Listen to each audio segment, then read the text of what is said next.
এই ভিডিওটি আমি এই কারণে করছি যে আমি কিছুক্ষণ হলো একটা ভিডিও দেখছিলাম ইউটিউবে।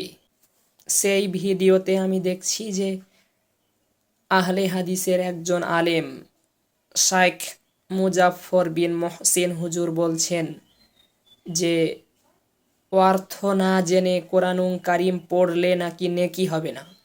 নাউযু বিল্লাহি মিন যালিক। এটা পরিপূর্ণ মিথ্যা কথা। রাসূল সাল্লাল্লাহু আলাইহি ওয়াসাল্লাম এর সহিহ হাদিস দ্বারা প্রমাণিত, অর্থ না জেনেও যদি কোনো ব্যক্তি কোরআনুল কারীমের একটি হরফ মুখ দিয়ে উচ্চারণ করে তাহলেই 10 করে নেকি হবে। কোনো ব্যক্তি যদি আলিফ শব্দটাই মুখ দিয়ে উচ্চারণ করে তাহলেই 10 করে নেকি হবে। অর্থ না জেনেও কোরআনুল কারীম তেলাওয়াত করলে নেকি হবে, তবে অর্থ জানা জরুরি। অর্থ জেনে কোরআনুল কারীম পড়লে আরও বেশি সওয়াব পাওয়া যাবে এবং কোনটা হালাল এবং কোনটা হারাম সেটা বুঝতে পারা যাবে।